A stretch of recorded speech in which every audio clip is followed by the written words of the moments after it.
Thank you so much. Okay. So, what are we talking about? Has the U.S. made progress on race? Could I get your first name? My first name is Julie. Julie, Julie. IE. I.E. Gotcha. My name is Reed. There you go. Nice to meet you. Very nice. Sweet. So, yeah, what I do here is just chat with people about various things. And at first, I like to get a sense of people's confidence about whatever. So, if all the way to the right, black is absolutely yes, the U.S. has made progress on race, or all the way to the left, white is absolutely no, where would you put your confidence about that? I'd probably put it around here. About there? Yep. And okay, great. And actually, what time frame are we talking about? Just it's broad. What we can My historical refine perspective the question. or the lifespan of the United States? Yeah, if it was like the lifespan of the entire United States, It's a tough one. would your confidence change if it was the entire lifespan? I think it's still a work in progress, so probably about the same. About the same? Mm-hmm. Okay. Maybe if we can calibrate the progress of race. If 0 is slavery in a society, and 10 is a utopia, we don't even care about race anymore, or everything is good with race. Where would the U.S. be right now in terms on that scale, in your mind? Well, I'd put it a little bit further. Let's call it 60% of the way there. 60% of the way 70% of the way there. of getting to Utopia. A utopia. Cool. And I'm an optimist. You're an optimist? Yes. Okay. And 100 years ago, where was it in your mind? Same spot or different? Well, certainly much further back. I mean, there really wasn't a conversation around race. It was simply what's right and wrong. I mean, we really haven't made... I think right now there's a conversation around what race means, which is good progress. We need to have more of that. 100 years ago, clearly we've made a lot of progress since then. We have made progress.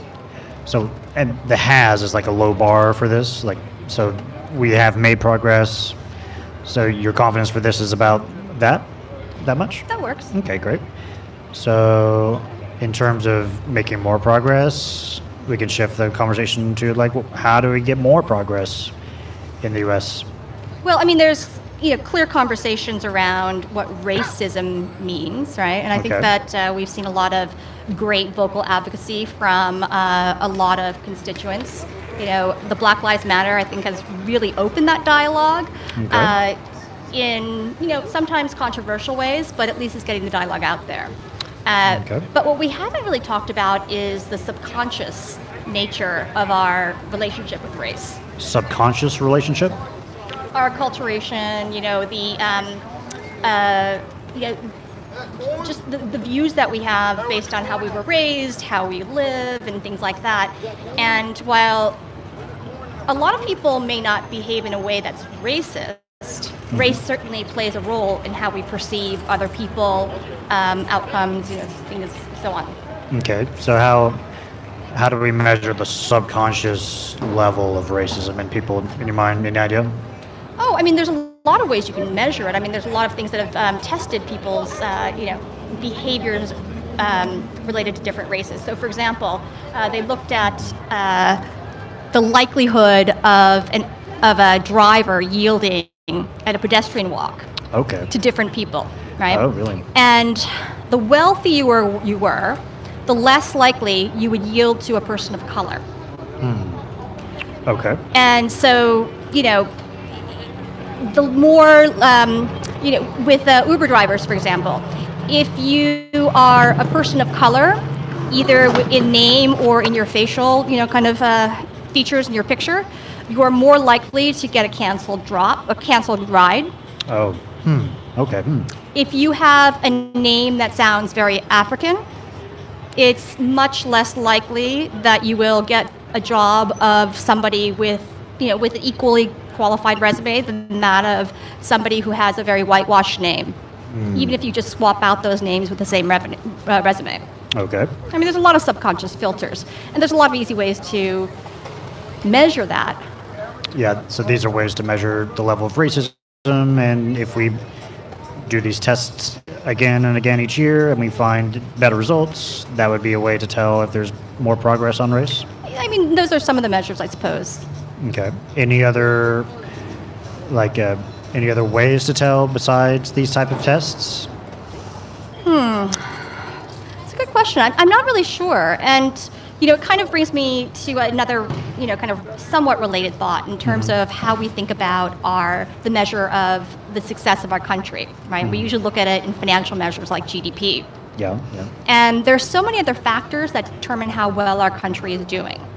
Happiness, longevity, health, but also, kind of our perceptions of who we are as individuals within the country, how happy we are about, I don't know, how we coexist with others and so on. I think race relations should be a factor if there were some qualitative measures of success of the United States. Shouldn't just be based on economy. Yeah, like the economy seems to be a fairly stable way of telling, an easy way to tell, but there's other more qualitative ways to tell. And an example is perceptions of who we are. Is that what you're saying? Absolutely. What's an example? What's the best So, example of that? For example, when other countries measure happiness, I mean, then this kind of goes. This is one measure of that perception. We rank very low on that scale. I think the Norwegian countries, maybe, might be Norway actually, is one of the happiest countries in the world. Uh-huh. And they measure other factors. I'm going off on a lot of tangents, but Yeah, yeah. So they measure other factors for how well their country is doing. And in general, the U.S. is not doing all of those factors for the U.S. we have, we have like lifespan that's decreasing, right? Okay. Economic insecurity is increasing. The ability to move up social classes is actually quite stymied now. The only ethnic group that actually leapfrogs social, status or economic kind of categories are Asian Americans. Okay. Every other ethnic group has no social, or rather no income mobility, no income upward mobility. As a matter of fact, it's actually more likely that an African American family will, having reached middle class. I just read something that talked about the higher likelihood that they will drop down economic class levels. Yeah, that's a good topic. Like, what influences social mobility? What are the causal factors in your mind? Oh my gosh, there's so many. I mean, it's not just. First of all, they say half of your intellect comes from genes. Okay.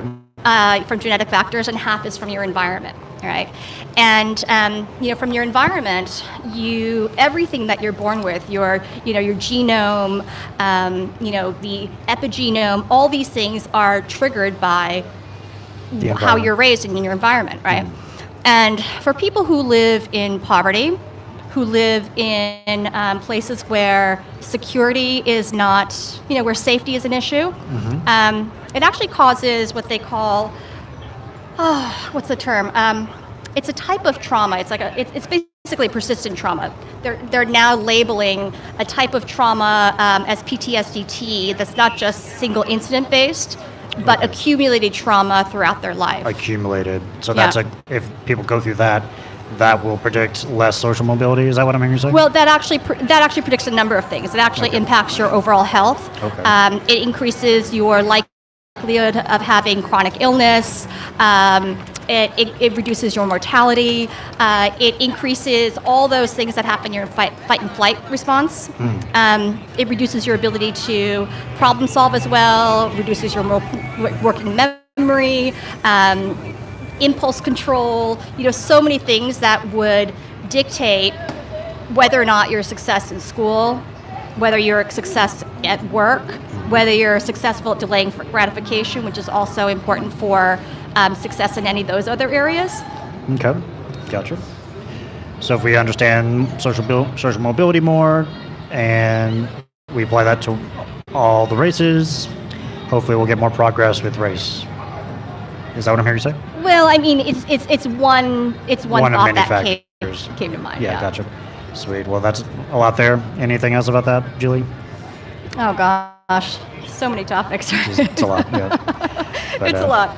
cool. But enjoy your conversations today. Thank you so much. Usually nice. So on a given day, how many people do you speak to? Usually 6 to 12. Yeah? Depends on the time, day. And what kind of reactions do you get to these conversations?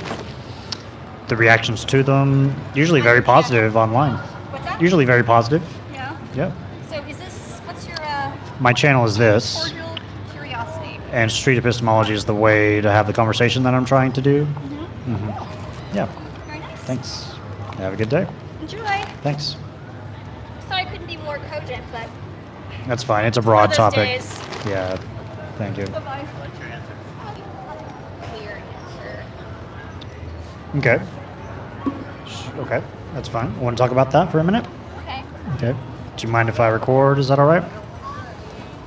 Sorry? Do you mind if I record? Sure. Okay. Do you mind if I live stream? Oh gosh, okay. Is that okay? Yeah. Cool. It's going now. Yeah, here's my card. You can check me out later. Neat. So you chose, should illegal immigrants be detained and or deported? All right. Could I get your first name? Sorry? Could I get your first name? Jenny. Jenny? Jenny? Yep. Okay. You just speak into that. So, how was your day so far? Pretty good. Good. Did you do the cycling or just now? No, I'm here with a couple of friends and they're cycling and I'm just walking along. Or you're just walking Because I don't along? have a bike. Oh, Yeah, no. well, I don't really like biking. You don't? But, so I've been walking along the Hollywood Boulevard and we got milkshakes, so it was good. You got milkshakes? Yeah. From where? Tommy's up there. Tommy's? Yeah. I haven't been there. With like good milkshakes? They were very cheap. Cheap. So I was happy about that. Okay. Sweet. So, back to this. Characters. Should illegal immigrants be detained and or deported? I've got this confidence scale here. If all the way to the right, black is absolutely yes, they should, or white, all the way there is absolutely no, they should not. Where would you put your confidence about this right now? You can change it at any time. Gosh, I have to think about this. Sure, take your time. So this is the no side, right? No side. Okay. Yes side. I guess I'm gonna put myself like here. Leaning towards no.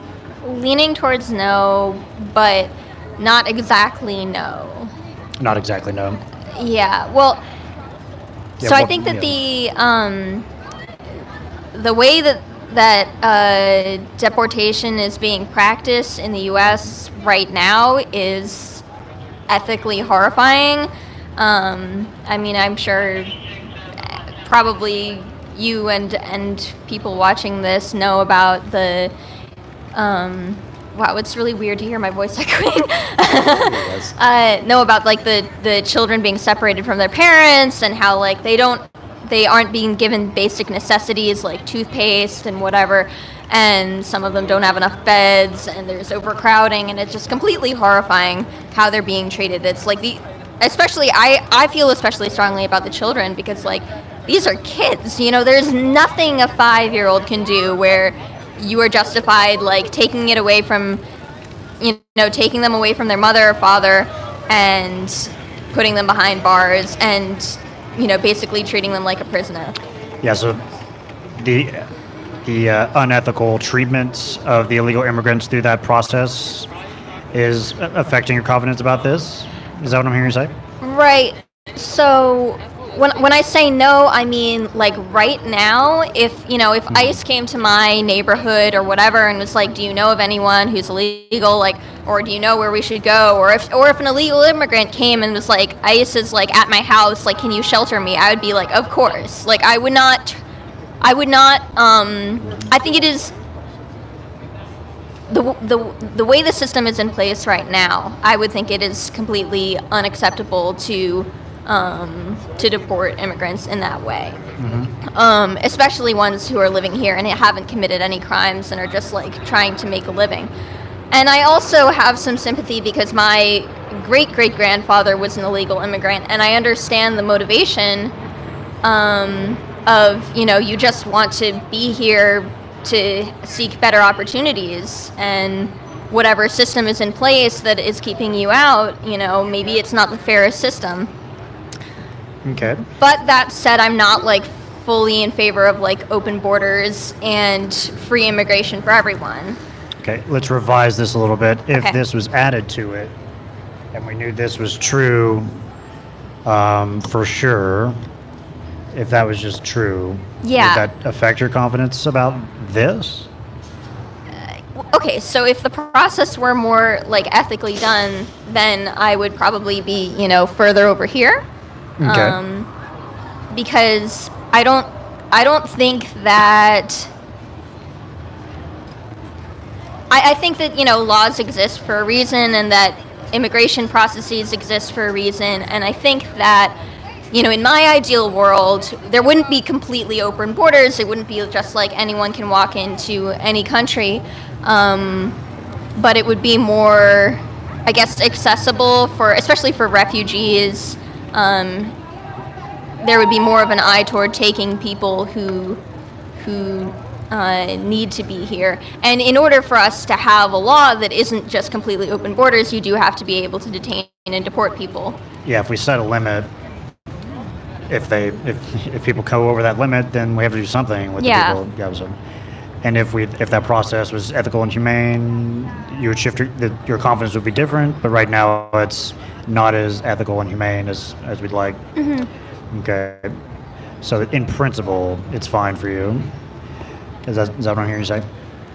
Yeah, in principle, yes, I think that there have to not. I mean, at least, if I were somehow in charge of the country or whatever, like there wouldn't be completely open borders. You'd still want to do background checks, and you'd still want to have a way of enforcing that. And so, yes, there are situations in which, theoretically, deportation would, theoretically. I would Gotcha. say so. So,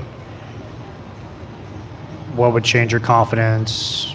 What would need to be true in order to change your confidence right now?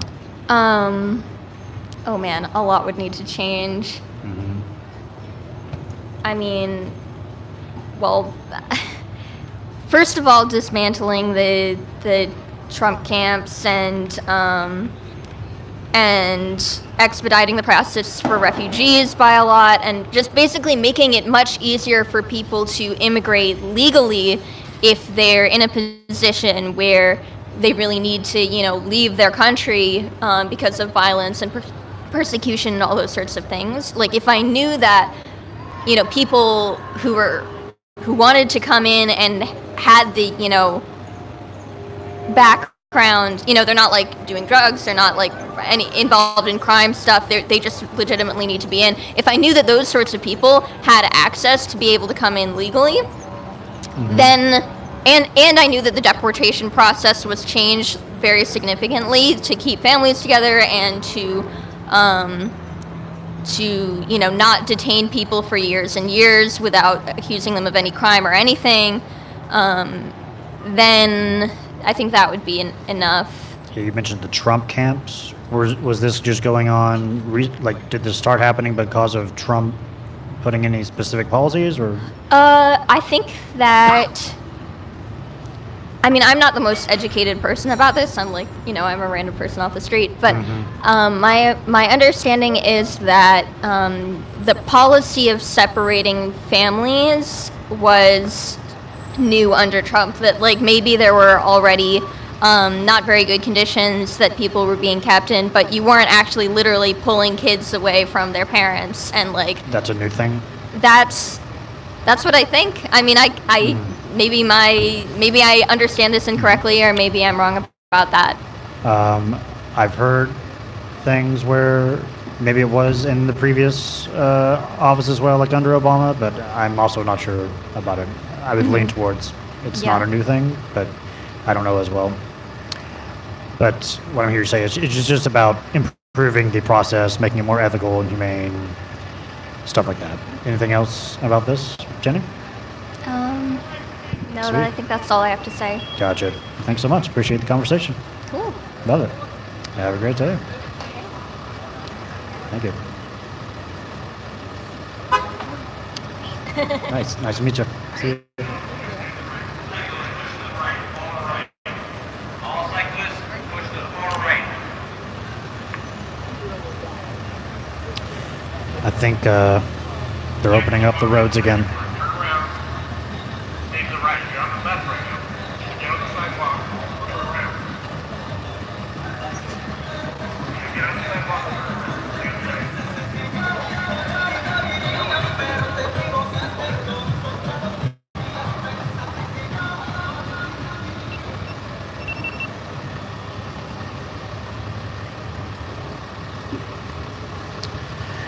Okay. Stay to the right, guys. Turn over. Looks like everything's getting shut down. Yeah, I should ask that, Steve. I need to get better at ending the conversation, for sure. But, all right, thanks for watching, everybody. Till next time.